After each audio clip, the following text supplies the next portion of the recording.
아침 6시에 알람이 울리기도 전에 눈이 떠졌습니다. 40년간 몸에 밴 습관이라는 게 참 무서운 것 같아요. 남편 태수 씨 아침 식사 준비부터 시작해서 빨래, 청소까지 하루 일과가 시계처럼 정확하게 돌아가거든요. 여보, 아침 준비됐어.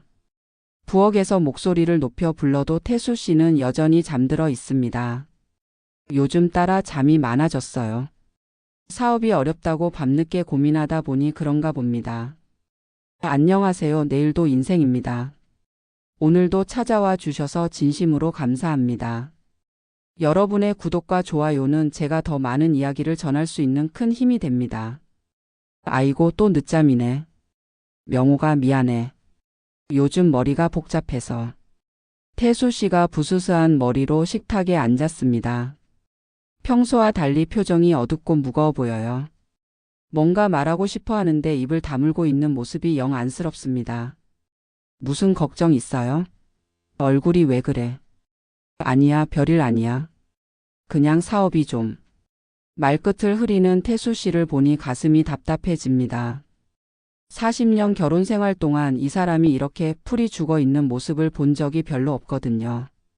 항상 내가 다 알아서 한다, 걱정하지 마 하며 든든하게 가정을 이끌어왔는데. 정말이지 아무것도 모르는 저는 그저 고생 많이 한다, 힘내라 하는 말밖에 할 줄 모릅니다. 가끔은 제가 너무 무능한 아내가 아닌가 싶어 마음이 무거워져요. 그런데 그날 저녁 태수 씨가 집에 돌아온 모습은 정말 충격적이었습니다. 평소보다 2시간이나 늦었는데 얼굴이 새하얗게 질려 있더라고요. 명호가, 앉아봐. 할 말이 있어. 이런 진지한 톤으로 말하는 태수 씨를 보니 심장이 쿵쾅거렸습니다. 혹시 큰 병이라도 얻은 건 아닌지, 아니면 무슨 사고라도 난 건 아닌지. 회사가 망했어. 부도가 났다고. 순간 귀가 먹먹해졌습니다. 뭔가 중요한 말인 것 같은데 실감이 나지 않았어요. 우리 태수 씨가 30년간 일궈온 작은 건설업체가 하루아침에 사라진다고요? 빚이 8천만 원 정도 남았어. 집도 아마 팔아야 할 것 같고. 어머, 그럼 우리가 어떡해? 목소리가 떨렸습니다. 평생 이 집에서만 살았는데 이 나이에 어디로 가라는 건지. 하지만 태수 씨 얼굴을 보니 제가 더 속상해하면 안 될 것 같았어요. 미안해, 명호가. 정말 미안해. 내가 무능해서 이런 일이. 태수 씨가 고개를 숙이며 손으로 얼굴을 가렸습니다. 40년 결혼 생활에서 이렇게 작아진 남편의 모습을 본 적이 없었어요. 가슴이 미어졌습니다. 그런데 이상했어요. 무서우면서도 한편으로는 이제 내가 뭔가 해야겠구나 하는 생각이 번뜩 들더라고요. 평생 남편에게만 의존해서 살았는데 이제는 제가 이 사람을 도와야 할 때인 것 같았습니다. 여보, 내가 뭔가 해볼게요. 일을 해서. 명호가, 당신이 무슨 일을 해? 평생 집에서만 살았는데. 그 말이 가슴에 확 박혔습니다. 틀린 말은 아니지만 정말 제가 아무것도 할 수 없는 사람일까요? 젊은 시절 친정에서 배웠던 바느질 실력은 어디 간 건 아닌데. 그날 밤 잠이 오지 않았습니다. 옆에서 뒤척이는 태수 씨도 마찬가지였을 거예요. 40년간 함께 쌓아온 모든 것이 무너진다는 게 이런 기분인가 봅니다. 하지만 이상하게도 두렵기보다는 뭔가 해보고 싶다는 마음이 더 컸어요. 정말이지 내 나이 62세에 처음으로 내가 뭔가 할 수 있지 않을까 하는 생각이 든 거예요. 젊은 시절 엄마한테 배운 바느질, 동네 아줌마들이 솜씨 좋다고 칭찬해 주던 그 실력이 이제라도 써먹을 때가 온 건 아닐까요? 내일은 태수 씨가 나가면 바느질 도구부터 꺼내 봐야겠습니다. 태수 씨가 구직 활동을 하러 나간 사이 저는 오랫동안 장롱 깊숙이 넣어두었던 바느질 상자를 꺼냈습니다. 먼지가 수북이 쌓인 상자를 열어보니 젊은 시절의 추억이 고스란히 들어있더라고요. 가위, 실패, 각종 실들. 손때 묻은 도구들을 만지작거리니 마음이 왠지 모르게 설렜습니다. 아직 손이 기억하고 있을까? 혼잣말을 하며 헝겊조각으로 연습해보니 생각보다 손이 떨리지 않았어요. 40년 전 친정 어머니께 배운 그 솜씨가 아직도 남아있는 게 신기했습니다. 동네 양재 학원 앞을 지나가며 몇 번 망설이다가 용기를 내서 문을 열었습니다. 어머 어르신, 배우고 싶으세요? 젊은 선생님이 반갑게 맞아주시더라고요. 나이가 많다고 무시하지 않고 정말 친절하게 상담해 주시는 모습에 감사했어요. 저 돈을 벌어야 해서요. 바느질로 용돈이라도 벌 수 있을까요? 물론이죠. 요즘 수선하는 곳이 별로 없어서 수요가 많아요. 실력만 있으면 충분히 가능해요. 그날 바로 등록했습니다. 40년 만에 제 이름으로 뭔가를 신청해 보는 거였어요. 설레면서도 떨렸습니다. 집에 돌아와 태수 씨에게 말씀드렸을 때 반응이 생각과 달랐어요. 명호가 갑자기 왜 이래? 나이도 많은데 뭘 새로 배워? 여보, 우리 상황이 어떤데요? 나도 뭔가 해야죠. 체면이 말이 안 돼. 내 아내가 밖에서 일한다고? 동네 사람들이 뭐라고 하겠어. 아, 이런 마음이었구나. 태수 씨한테는 아내가 일하는 것 자체가 자신의 무능을 드러내는 일이었던 거예요. 이해는 되지만 그래도 현실은 현실 아닌가요? 후 아들 준호와 며느리 선영이 집에 왔을 때 더 큰 충격을 받았습니다. 엄마 진짜 양재 학원 다니세요? 무슨 생각으로? 준호의 목소리에는 걱정보다는 짜증이 섞여 있었어요. 아들아, 엄마도 도우고 싶어서. 엄마가 뭘 할 수 있겠어요? 평생 집안일만 하셨는데. 차라리 아빠가 다른 일 알아보시는 게 나아요. 그 말이 가슴에 확 박혔습니다. 내 아들이 나를 이렇게 생각하고 있었다니. 하지만 며느리 선영이가 뜻밖의 말을 했어요. 어머니, 저는 좋은 것 같은데요. 요즘 손재주 있으신 분들이 온라인으로 많이 하시잖아요. 선영아, 넌 왜 그런 말을 해? 엄마 나이가 몇인데? 준호가 화를 내자 선영이도 맞받아 쳤습니다. 오빠, 어머니가 하고 싶다는데 왜 말리세요? 나이가 뭐가 중요해요? 그날 밤 가족들의 반응 때문에 잠을 이루지 못했어요. 정말이지 내가 그렇게 무능한 사람인가 싶어서 서러웠습니다. 하지만 동시에 화도 났어요. 한 번도 해보지도 않고 왜 안 된다고 단정하는 건지. 다음 날 양재 학원에서 만난 비슷한 나이의 김순자 씨가 말씀하시더라고요. 언니, 우리 나이에도 얼마든지 할 수 있어요. 나는 작년부터 시작해서 한 달에 50만 원씩 벌고 있어요. 정말요? 정말이에요. 처음엔 우리 영감도 반대했는데 이제는 고마워해요. 용돈도 드리고 손자 용돈도 주고. 그 말을 듣고 마음이 확 달라졌어요. 정말이지 나도 할 수 있을 것 같다는 자신감이 생겼습니다. 가족들이 뭐라고 하든 이번만큼은 끝까지 해보고 싶었어요. 양재 학원에 다닌 지 보름이 지났습니다. 처음엔 바늘에 실 꿰는 것도 힘들었는데 이제는 제법 모양이 나오더라고요. 선생님도 어머니는 센스가 있으시네요 하며 칭찬해 주셨어요. 그런데 집에서는 여전히 차가운 시선뿐이었습니다. 또 나가? 집안일은 누가 해? 태수 씨가 툴툴거리며 말했지만 이제는 굽히고 싶지 않았어요. 집안일은 제가 다 하고 나가요. 걱정하지 마세요. 에휴, 고집은 왜 이렇게 세졌어? 고집이라니. 40년 동안 한 번도 자기 뜻을 내세운 적이 없는 저를 두고 고집이 세다고 하시네요. 하지만 정말 힘들었어요. 새벽 5시에 일어나서 집안일을 다 하고 오전엔 학원에 다니고 오후엔 동네 세탁소에서 간단한 수선 일을 배우고 몸이 하나 가지고는 턱없이 부족했어요. 그럼에도 포기하고 싶지 않았습니다. 세탁소 사장님이 솜씨가 좋으시네요 하며 작은 수선 일부터 맡겨주시기 시작했거든요. 바지단 줄이기, 단추 달기 같은 간단한 일이었지만 처음으로 제 손으로 번 돈을 받았을 때의 그 기분이란 1만 원이지만 정말 뿌듯해. 혼자 중얼거리며 그 돈을 꼭 쥐고 있었어요. 62년 인생에서 처음으로 제 실력으로 번 돈이었거든요. 그런데 그날 저녁 태수 씨가 술에 취해 들어왔습니다. 명호가, 내가 이 꼴이 되니까 좋아? 아내가 밖에서 일해야 하는 무능한 남편 말이야. 여보, 그게 아니라 동네 사람들이 뭐라고 하는지 알아? 한태수 늙어서 아내한테 얹혀 산다고. 창피해서 어떻게 살겠어. 태수 씨가 울먹이는 모습을 보니 마음이 아팠어요. 하지만 저도 억울했습니다. 여보, 나는 우리를 도우려고 하는 건데. 왜 창피해요? 부부가 서로 도우는 게 당연한 거 아니에요? 40년 동안 내가 책임지고 살았는데 이제 와서 당신이 나선다고? 그게 말이 돼? 그 순간 확 화가 났습니다. 그럼 40년 동안 내가 한 일은 뭐예요? 밥하고 빨래하고 청소하고 애 키운 건 일이 아니에요? 그건 당연한 거잖아. 아내가 하는 일이고. 아, 이런 생각을 하고 있었구나. 정말이지 가슴이 답답했어요.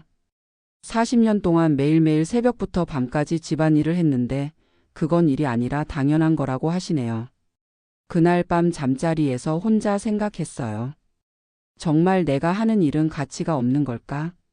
이제라도 내 능력을 보여주고 싶은데 그것마저 창피한 일일까? 하지만 다음날 아침 세탁소에서 온 전화 한 통이 모든 걸 바꿔놓았습니다. 사모님, 어제 수선해 주신 드레스 보고 손님이 깜짝 놀라셨어요. 혹시 더 어려운 것도 할 수 있으세요? 어떤 건가요? 웨딩드레스 사이즈 수선인데 다른 곳에선 너무 비싸다고 하셔서요. 한번 보실래요? 웨딩드레스라니. 정말 할 수 있을까 싶었지만 용기를 내서 네, 한번 봐드릴게요 했습니다. 그 순간 마음속으로 다짐했어요. 정말이지 이번만큼은 끝까지 해보겠다고 말이에요. 가족들이 뭐라고 하든 내 능력을 증명해 보겠다고. 웨딩드레스를 처음 봤을 때는 솔직히 겁이 났어요. 비싼 옷인 게 한눈에 보이더라고요. 혹시 망치면 어떻게 하나 싶어서 한동안 만지지도 못하고 바라만 보고 있었죠. 그런데 며느리 선영이가 어머니 도와드릴까요? 하며 나서더라고요. 선영아, 넌 바느질 할 줄 알아? 조금이요. 대학 때 의상학과였거든요. 어머니 솜씨 보니까 정말 좋으세요. 정말 뜻밖이었어요. 5년 동안 며느리로 지냈는데 이런 재주가 있는 줄 몰랐거든요. 어머니, 요즘 온라인으로 수선 주문 받는 분들 많아요. 제가 인터넷에 올려드릴까요? 그런 것도 돼? 물론이죠. 어머니 솜씨면 충분해요. 선영이가 휴대폰으로 제가 수선한 옷들을 사진 찍어서 인터넷에 올려주더라고요. 그런데 반응이 뜨거웠어요. 어머, 벌써 문의가 3건이나 왔어요. 정말? 네, 다들 솜씨 좋다고 가격도 합리적이라고 하세요. 그날 밤 선영이와 함께 웨딩드레스 수선을 했어요. 선영이가 어려운 부분을 설명해주고 저는 세심한 바느질을 담당했죠. 어머니, 정말 손재주가 좋으시네요. 이런 디테일은 저도 어려워요. 며느리한테 칭찬받으니까 기분이 이상했어요. 좋기도 하고 쑥스럽기도 하고. 하지만 문제는 따로 있었습니다. 다음 날 아들 준호가 집에 와서는 선영이한테 화를 냈어요. 왜 엄마를 부추겨? 괜히 나서서 뭐 하는 거야? 오빠, 어머니가 잘하시는데 왜 못하게 해요? 못하게 하는 게 아니라 아빠 기분도 생각해야지. 요즘 얼마나 힘들어 하시는데. 맞는 말이었어요. 태수 씨는 요즘 더욱 우울해하고 계시거든요. 저 때문에 더 상처받으시는 건 아닌지. 그날 저녁 태수 씨와 대화를 시도해 봤어요. 여보, 우리 좀 얘기해요. 뭔 얘기? 또 일 이야기야? 당신 마음도 이해해요. 하지만 우리 상황이 어떤지도 생각해 봐요. 빚도 있고. 그러니까 내가 더 열심히 일자리 찾아보고 있잖아. 왜 자꾸 당신이 나서려고 해? 나서는 게 아니라 돕는 거예요. 부부잖아요. 돕는다고? 동네에서 다 흉보는데? 누가 흉봐요? 김씨네 영감이 그러는데 요즘 한태수 아내가 밖에서 일한다면서? 영감이 무능해서 아내가 나선다더라. 아, 그렇구나. 태수 씨는 다른 사람들의 시선이 무서웠던 거예요. 하지만 전 더 이상 물러설 수 없었어요. 처음으로 제 능력을 인정받고 있는데 남의 시선 때문에 포기할 수는 없었거든요. 여보, 저는 계속할 거예요. 당신이 싫어하셔도. 뭐? 지금 뭐라고 했어? 40년 동안 당신 뜻대로만 살았어요. 이번만큼은 제 뜻대로 해보고 싶어요. 태수 씨 얼굴이 확 굳어졌어요. 참 대단하네. 이제 내 말도 안 듣겠다고? 듣기 싫은 말까지 다 들어야 하나요? 그날 밤 처음으로 부부싸움다운 부부싸움을 했어요. 40년 만에 처음으로 제 목소리를 높여봤습니다.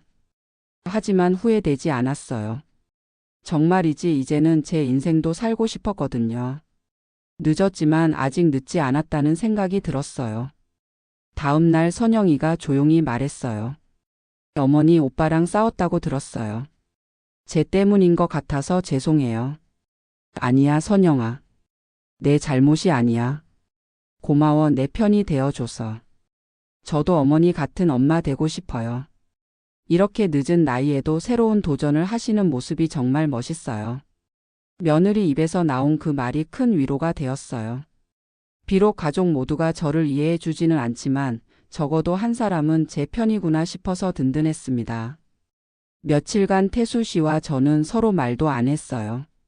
밥상도 따로 차려드리고 잠자리도 등을 돌리고 잤죠. 40년 결혼 생활에서 이런 적은 처음이었어요. 그런데 온라인 주문이 점점 늘어나면서 저는 더 바빠졌습니다. 하루에 서너 벌씩 수선 주문이 들어오더라고요. 어머니 이번 주 매출이 30만 원이에요. 선영이가 기뻐하며 보여주는 통장을 보니 정말 뿌듯했어요. 제 손으로 번 돈이 이렇게 쌓여가는 게 신기하기만 했죠. 하지만 태수 씨는 더욱 뚱해지셨어요. 저 때문에 동네에서 자꾸 흉을 본다면서 하루 종일 집에만 틀어박혀 계시더라고요. 그러던 어느 날 밤 태수 씨가 술에 잔뜩 취해서 들어왔어요. 평소보다 많이 드신 것 같았어요.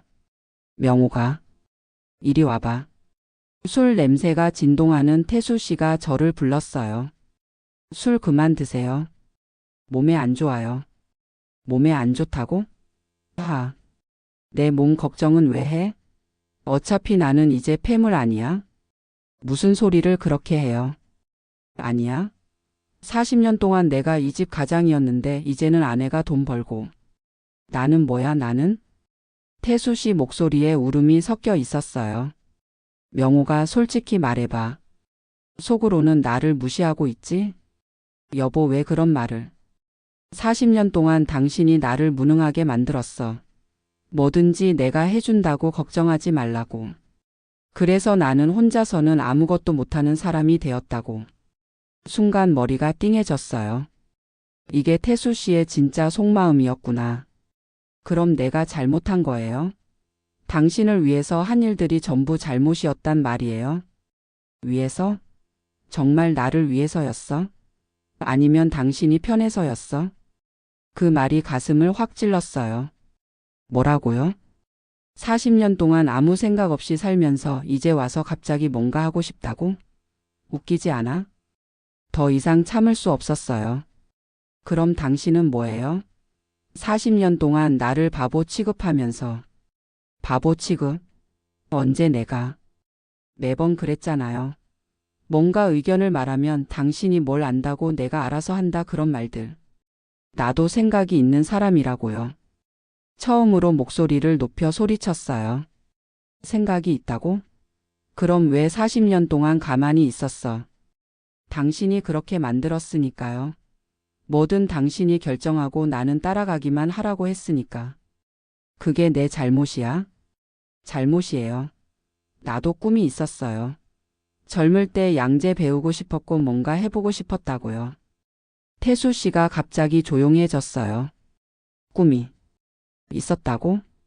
당연히 있었죠. 하지만 당신은 한 번도 물어본 적이 없잖아요. 내가 뭘 원하는지 뭘 하고 싶어 하는지. 40년간 쌓였던 서운함이 폭발했어요. 당신한테는 나는 그냥 밥 해주고 빨래 해주는 사람이었잖아요. 한 번도 동등한 사람으로 생각해 본 적 없으면서 이제 와서 나를 탓해요. 명호가 40년 늦었지만 이제라도 내 능력을 보여주고 싶어요. 그게 그렇게 잘못된 일이에요? 태수 씨가 소파에 털썩 주저앉더라고요. 나는 당신을 지켜주려고 했던 건데. 지켜준다고요? 아무것도 하지 못하게 하는 게 지켜주는 거예요? 당신이 힘들어 할까봐. 어려운 세상에 나가서 상처받을까봐. 그건 당신 생각이에요. 나한테 물어보지도 않고 혼자 결정한 거라고요. 그날 밤 우리는 40년 결혼 생활에서 처음으로 진짜 속마음을 이야기했어요. 서로 상처 주는 말도 많이 했지만 그래도 필요한 이야기였던 것 같아요. 정말이지 이제야 우리가 얼마나 서로를 모르고 살았는지 알겠더라고요. 6챕터 혼자가 된 시간. 그날 밤 큰 싸움을 한 후 태수 씨는 며칠 동안 집을 나가 계셨어요. 어디 계시는지도 모르고 연락도 안 되고. 정말 불안했습니다. 하지만 혼자 지내면서 이상한 감정이 들더라고요. 40년 만에 처음으로 아무에게도 간섭받지 않고 제 뜻대로 살아보는 거였거든요. 아침에 일어나서 제가 먹고 싶은 걸 해먹고 바느질에 온전히 집중하고. 어떻게 보면 자유로웠어요. 그런데 몸은 한계에 달하고 있었습니다. 주문이 너무 많이 들어와서 밤늦게까지 바느질을 해야 했거든요. 눈도 침침하고 어깨도 결리고. 이렇게 하면 몸이 못 버텨. 혼잣말을 하면서도 손은 멈추지 않았어요.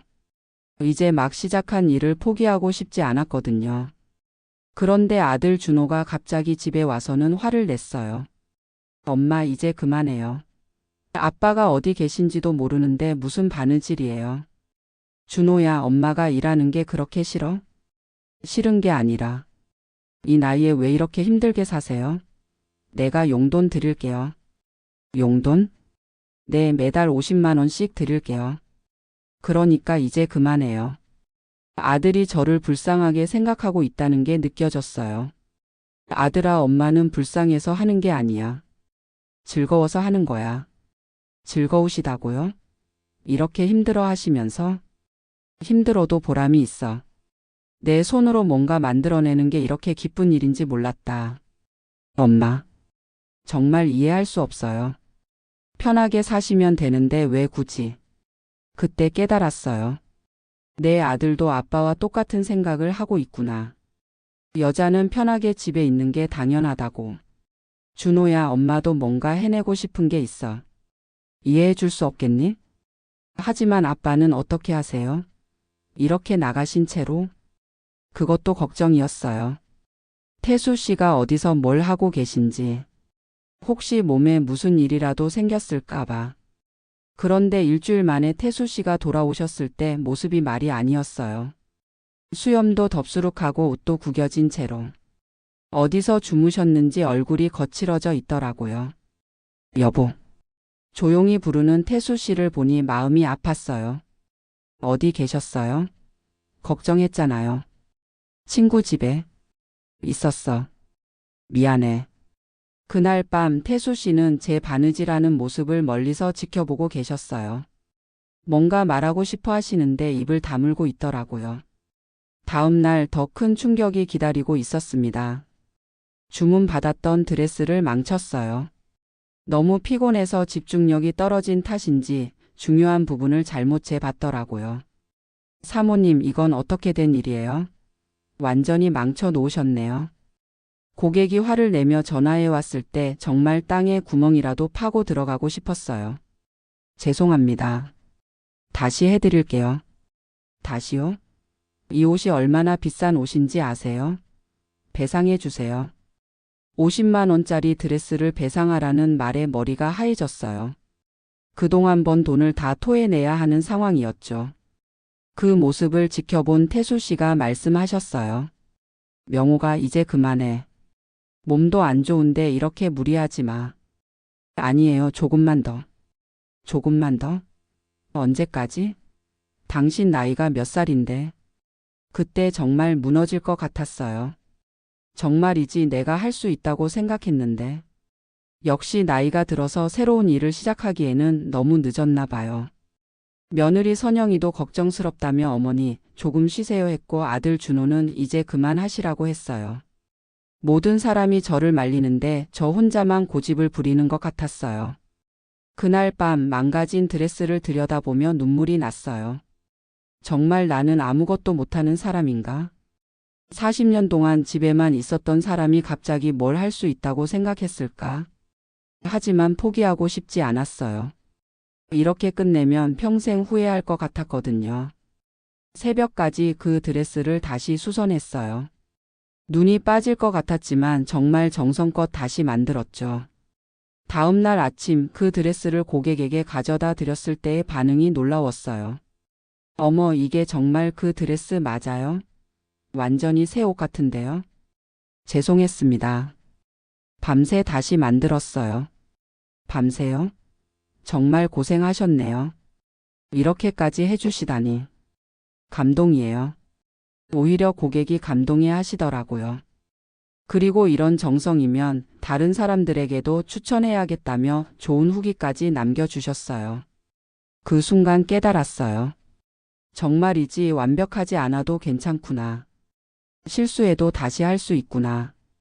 나이가 들어서 시작해도 늦지 않구나. 집에 돌아와서 태수 씨에게 말했어요. 여보, 저는 계속할 거예요. 힘들어도 실수해도. 이번만큼은 끝까지 해보고 싶어요. 태수 씨가 한참 저를 바라보시더니 작은 목소리로 말씀하셨어요. 그렇게 하고 싶었어? 네, 정말 하고 싶었어요. 미안해, 명호가. 내가 몰랐어. 그때 처음으로 태수 씨 눈에서 진심이 보였어요. 7챕터 드디어 보이는 마음. 그날 이후로 분위기가 조금씩 달라지기 시작했어요. 태수 씨는 여전히 말씀이 적으셨지만 제 바느질 일을 방해하지는 않으셨거든요. 그러던 어느 날 정말 큰 주문이 들어왔어요. 동네 결혼식장에서 한복 여러 벌을 수선해 달라는 거였죠. 어머니, 이거 정말 큰일이에요. 50벌이나 되네요. 선영이가 흥분해서 말했지만 솔직히 겁이 났어요. 50벌을 혼자서 어떻게 다 할 수 있을까? 이건 너무 많은 것 같은데. 어머니, 함께 해봐요. 제가 도와드릴게요. 선영이의 도움을 받아서 시작했지만 정말 힘들었어요. 하루에 10시간씩 바느질을 해도 시간이 부족했거든요. 그런데 사흘째 되는 날 뜻밖의 일이 일어났어요. 태수 씨가 조용히 제 옆에 앉더니 뭘 도와줄까? 하고 물어보시는 거예요. 여보가요? 실을 정리한다든지, 단추를 분류한다든지, 그런 건 할 수 있지 않을까? 40년 결혼 생활에서 태수 씨가 바느질에 관심을 보인 건 처음이었어요. 사실, 며칠 전부터 당신 하는 일을 지켜봤어. 정말 꼼꼼하더라고. 나보다 훨씬. 여보, 미안해, 명호가. 내가 당신을 무시했어. 당신도 뭔가 할 수 있는 사람인데. 40년 동안 못 보고 살았네. 그 말을 들으니 울컥했어요. 그날부터 태수 씨도 함께 일을 도와주셨어요. 처음엔 서툴렀지만 의외로 꼼꼼한 성격이 바느질 일에 도움이 되더라고요. 여보, 이 단추 색깔이 좀 이상한데? 정말이네. 잘 봤어요. 40년 동안 당신 일만 했는데 나도 뭔가 배워볼까? 정말 뜻밖의 말이었어요. 며칠 후 한복 수선이 모두 끝났을 때 결혼식장 사장님이 직접 오셨어요. 어머님, 정말 솜씨가 좋으시네요. 이렇게 완벽하게 해주실 줄 몰랐어요. 과찬이세요? 아니에요, 정말이에요. 신부 어머님들이 모두 만족해 하셨어요. 앞으로도 계속 부탁드려도 될까요? 그때 태수 씨가 옆에서 말씀하셨어요. 우리 아내가 원래 솜씨가 좋아요. 제대로 인정받으니 기분 좋네요. 우리 아내라는 말에 자부심이 담겨 있었어요. 40년 만에 처음으로 태수 씨가 저를 자랑스러워하는 목소리였죠.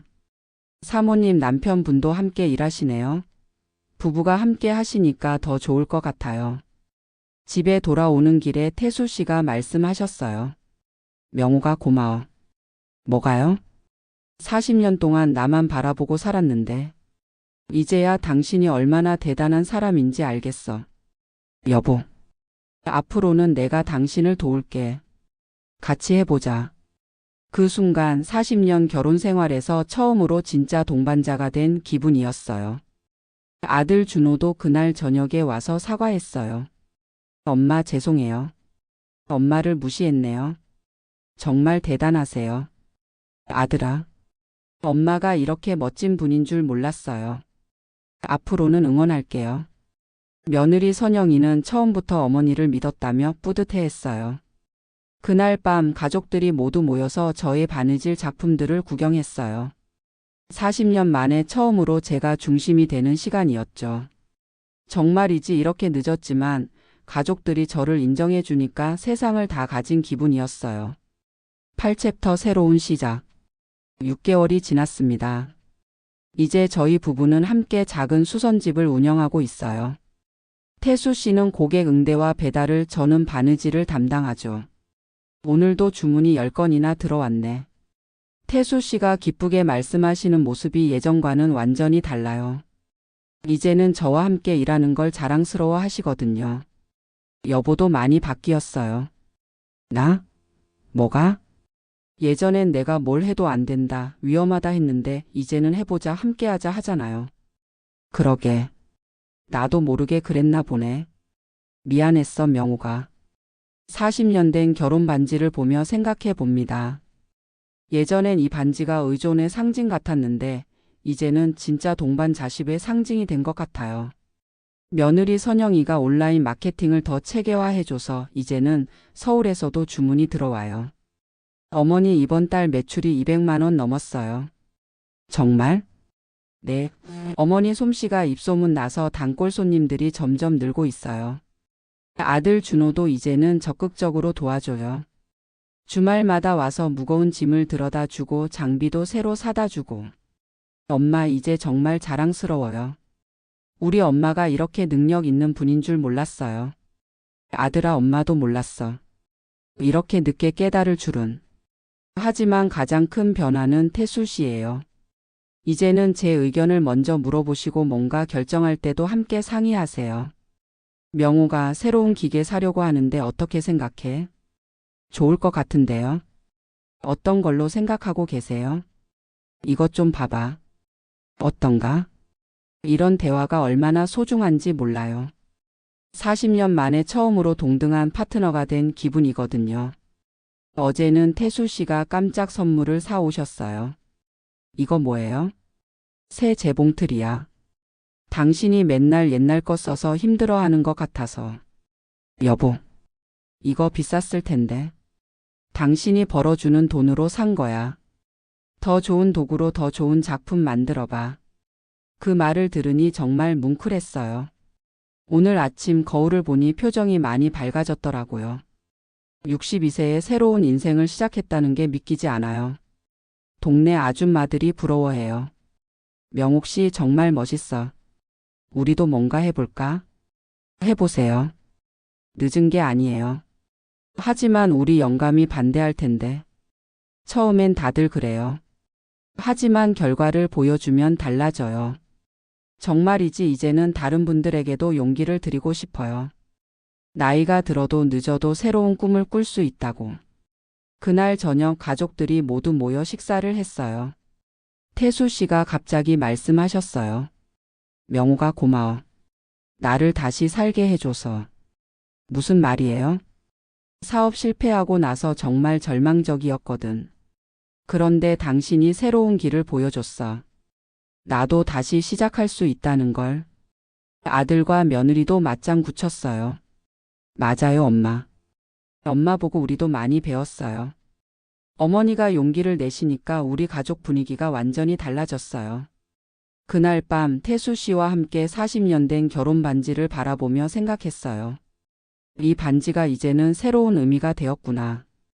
의존이 아닌 동반자십, 일방적인 보호가 아닌 서로 도움, 주종관계가 아닌 평등한 파트너십.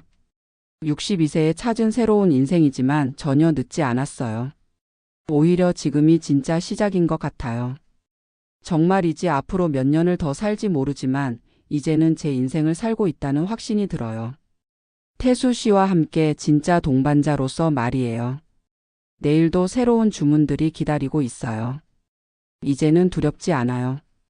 태수 씨와 함께니까 가족들이 응원해 주니까 무엇이든 할 수 있을 것 같아요. 40년 늦었지만 지금이 진짜 우리 부부의 황혼의 시작인 것 같습니다.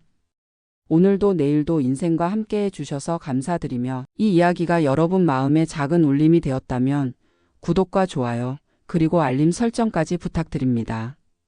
그리고 여러분의 이야기도 댓글로 들려주세요. 다음 시간에는 또 다른 인생 이야기를 들고 와서 여러분 하루에 따뜻한 동행이 되어 드릴게요. 감사합니다.